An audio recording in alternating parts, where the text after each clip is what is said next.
दिसंबर की वो रात थी। शीतलहर ने पूरे इलाके को अपनी चपेट में ले रखा था। तापमान 0 के करीब था और कोहरा ऐसा था मानो आसमान खुद जमीन पर उतरकर उसे निगलने आया हो।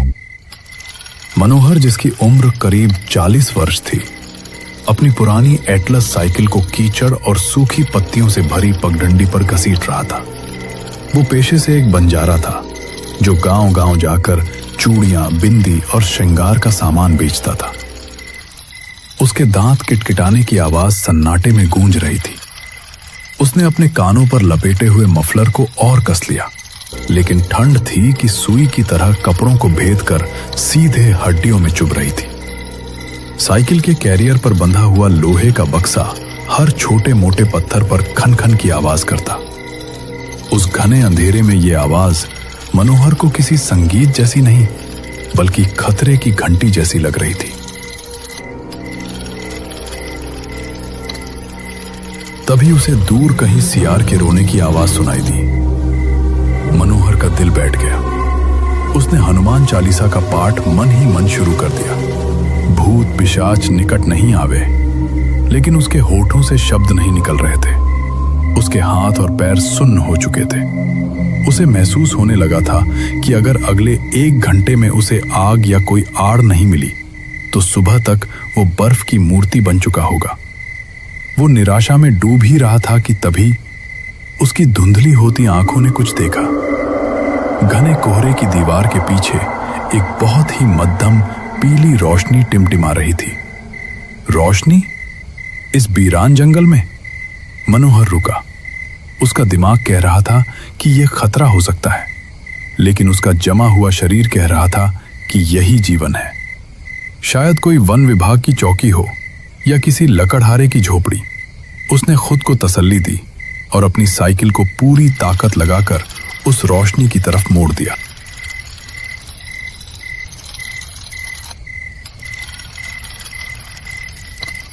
जैसे जैसे मनोहर रोशनी के करीब पहुंचा, एक अजीब सी गंध उसकी नाक में आई। गीली मिट्टी, जलते हुए कोयले और बहुत पुरानी सीलन की गंध। सामने एक जर्जर खपरेल वाली झोपड़ी थी। देखने में यह किसी पुराने जमाने की सराय या ढाबे जैसी लग रही थी। बाहर एक खंभे पर लालटेन लटक रही थी, जिसकी लौ हवा में फड़फड़ा रही थी। शुक्र है मालिक, मनोहर ने साइकिल स्टैंड पर लगाई। आओ मुसाफिर, आओ। दीनदयाल की आवाज किसी गहरे सूखे कुएं से आती हुई प्रतीत हुई। रास्ता भटक गए हो या किस्मत तुम्हें यहां खींच लाई है? राम राम काका, बस पूछो मत। शॉर्टकट के चक्कर में जान आफत में फंस गई। लगा था आज तो जंगल में ही प्राण निकल जाएंगे। आपकी लालटेन देखी तो जान में जान आई। दीनदयाल के चेहरे पर एक फीकी रहस्यमयी मुस्कान आई। बैठो, आग के पास बैठो, यहां ठंड नहीं लगेगी।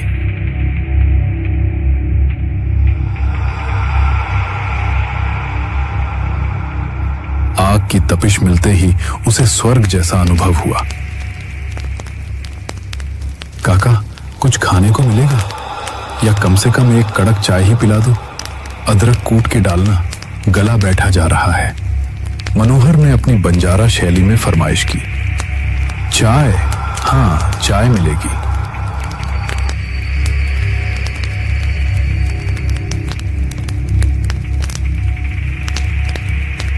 मनोहर को वहां का माहौल कुछ अजीब लगा। आमतौर पर ढाबों में लोग बातें करते हैं, हंसी मजाक होता है, बर्तनों की आवाज होती है, लेकिन यहाँ एक मातमी सन्नाटा था। हुक्के की गुड़गुड़ के अलावा कोई आवाज नहीं थी। मनोहर ने चुप्पी तोड़ने की कोशिश की। उसने हुक्का पी रहे बुजुर्ग की ओर देखा। बाबा, राम राम। आप भी मुसाफिर हैं क्या, या इसी इलाके के रहने वाले हैं?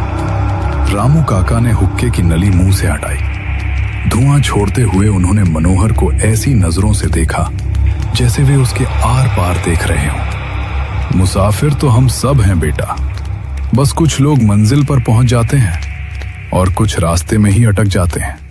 रामू काका ने पहेलियों में बात की। हम तो बस इंतजार कर रहे हैं। इंतजार किसका? मनोहर ने उत्सुकता से पूछा। बस का? इस रास्ते पर तो बैलगाड़ी भी मुश्किल से चलती है। तभी कुर्सी पर बैठे ठाकुर विक्रम सिंह ने अपनी मूंछों पर ताव दिया और गरजदार आवाज में बोले, ए बंजारे, ज्यादा सवाल मत कर, अपनी चाय पी और रास्ता नाप। मनोहर सहम गया। ठाकुर की आवाज में एक ऐसा रोब था जिससे पता चलता था कि यह आदमी हुक्म चलाने का आदी है। मनोहर ने दीनदयाल की तरफ देखा जो अब मिट्टी के कुल्हड़ में चाय डाल रहा था। लो मुसाफिर, दीनदयाल ने चाय बढ़ाई। जैसे ही मनोहर ने कुल्हड़ थामने के लिए हाथ आगे बढ़ाया, उसकी उंगलियां दीनदयाल की उंगलियों से छू गईं। झनन! मनोहर को करंट सा लगा। दीनदयाल का हाथ वो बर्फ से भी ज्यादा ठंडा था, इतना ठंडा कि मनोहर की रीढ़ में सिहरन दौड़ गई। बाप रे काका, आपके हाथ तो बर्फ जैसे ठंडे हैं। आप खुद आग के पास क्यों नहीं बैठते?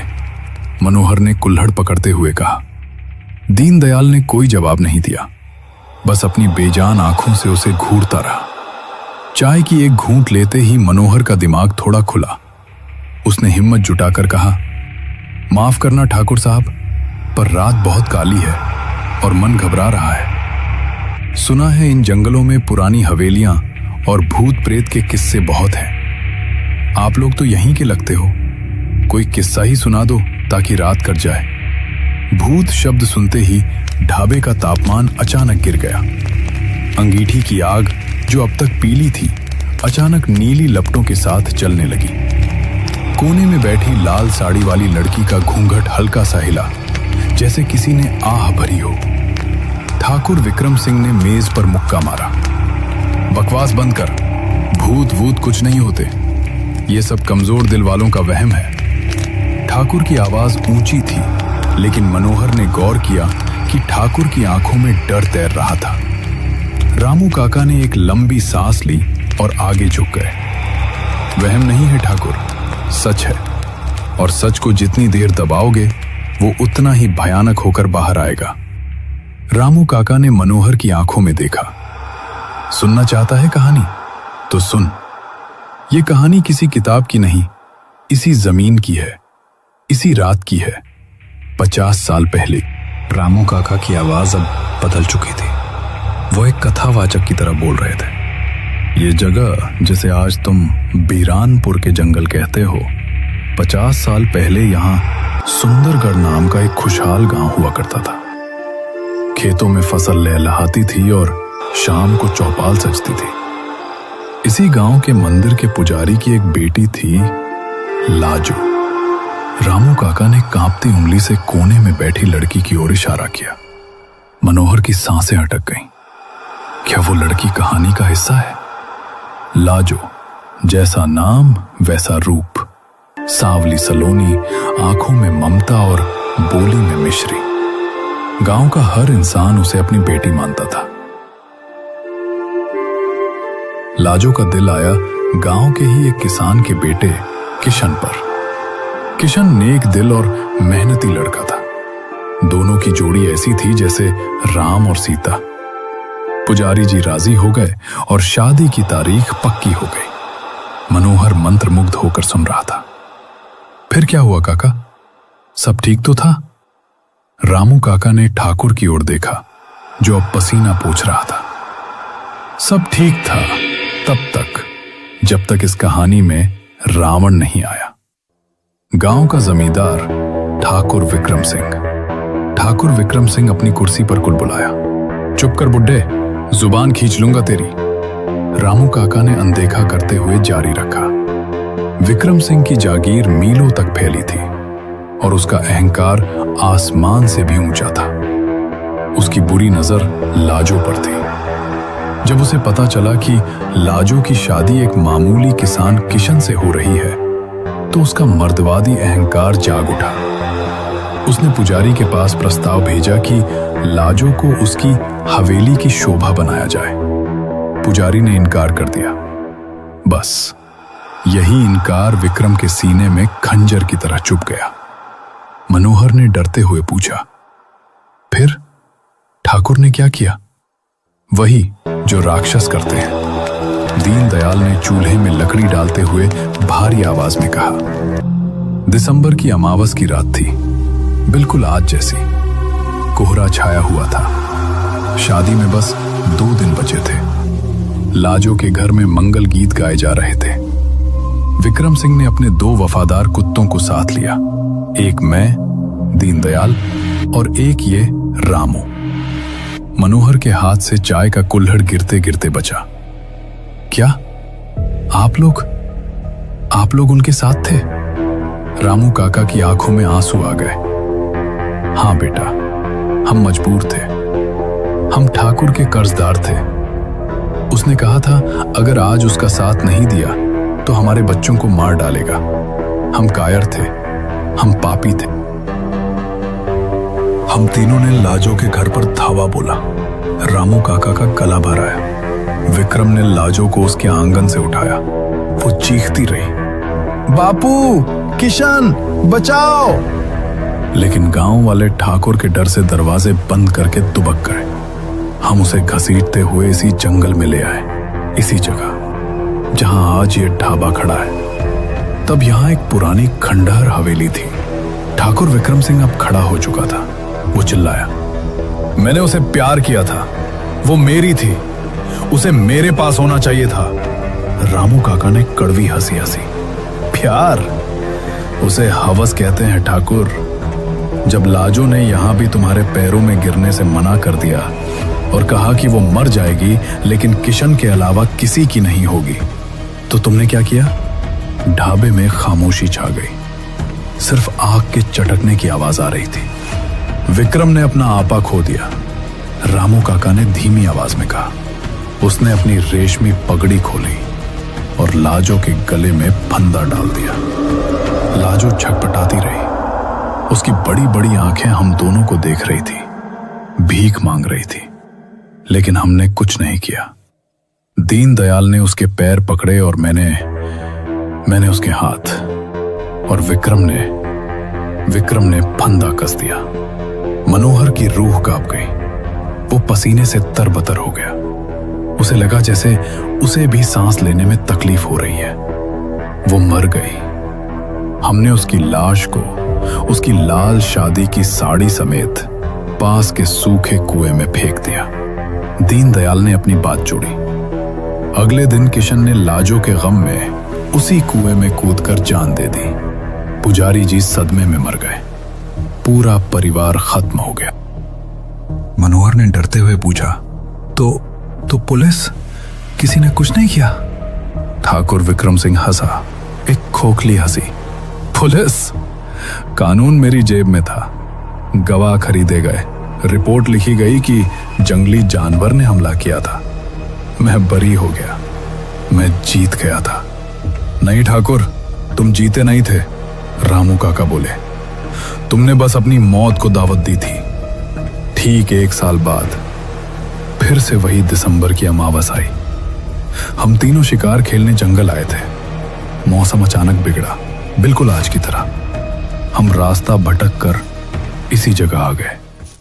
तब हमें वो आवाज सुनाई दी, छम छम छम। रामू काका की आंखें फैल गई। पायल की आवाज, और फिर कोहरे से वो निकली। कौन? मनोहर ने सांस रोके पूछा। लाजो, दीनदयाल बुदबुदाया। लेकिन वो इंसान नहीं थी। उसका शरीर नीला पड़ चुका था। उसकी गर्दन टेढ़ी थी और उसकी आंखें, हे भगवान, उसकी आंखें अंगारों की तरह जल रही थी। उसने कुछ नहीं कहा। उसने बस हमें देखा। रामू काका अपनी छाती पकड़ने लगे, जैसे उन्हें वो दर्द फिर महसूस हो रहा हो। उसकी नजरों ने ही मेरा दिल रोक दिया। मुझे उसी वक्त दिल का दौरा पड़ा। मैं तड़प तड़प कर यहीं मरा। मैं भागने की कोशिश कर रहा था। दीनदयाल ने अपनी गर्दन पर हाथ फेरा, लेकिन एक अदृश्य ताकत ने मुझे धक्का दिया। मैं अंगीठी के ऊपर गिरा। मेरा चेहरा जल गया और गर्दन टूट गई। देखो, दीनदयाल ने अपना चेहरा रोशनी में किया। मनोहर की चीख निकल गई। उसका आधा चेहरा जला हुआ था और मांस लटक रहा था। और मैं? ठाकुर विक्रम सिंह चिल्लाया। मैं सबसे ताकतवर था। मैं अपनी बंदूक से उसे मारना चाहता था, लेकिन गोलियां उसके आर पार निकल गई। वो मेरे पास आई, बिल्कुल करीब। उसने मेरे कान में कहा, विक्रम, अब हम साथ रहेंगे, हमेशा। मैं पागल हो गया।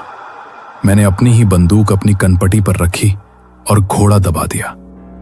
ढाबे में अब तीनों अपनी असली शक्ल में आ रहे थे। ठाकुर के सिर का आधा हिस्सा गायब था जहां गोली लगी थी। रामू काका का शरीर नीला पड़ चुका था। हम मर गए मुसाफिर, रामू काका ने एक प्रेतवादित मुस्कान के साथ कहा। लेकिन हमें मुक्ति नहीं मिली। लाजो ने हमें श्राप दिया है। हर साल इस रात हम अपनी मौत को बार बार जीने के लिए यहां जिंदा होते हैं। हम इस ढाबे में कैद हैं, अपनी यादों और अपने पापों के साथ। मनोहर अब समझ चुका था कि वो जीवित लोगों के बीच नहीं, बल्कि अतृप्त रूहों की सभा में बैठा है। उसका शरीर भागना चाहता था, लेकिन पैर जाम हो चुके थे। तभी कोने से सरसराहट हुई। लाजो उठी, धीरे धीरे, बहुत धीरे। उसके चलने से छमछम की आवाज नहीं आ रही थी, बल्कि हवा में एक भारीपन तैर रहा था। वो मनोहर की तरफ बढ़ी। मनोहर ने अपनी आंखें बंद कर ली। हे हनुमान जी, रक्षा करो, रक्षा करो। भैया! एक बेहद दर्द भरी खनखनाती हुई आवाज उसके कानों में पड़ी। मनोहर ने डरते डरते आंखें खोली। लाजो उसके सामने खड़ी थी। भैया, आप चूड़ी वाले हो ना? लाजो ने अपनी कलाई आगे बढ़ाई। मेरी शादी होने वाली थी, पर मेरे हाथ खाली रह गए। किशन को लाल चूड़ियां बहुत पसंद थी। क्या आप मुझे पहनाओगे?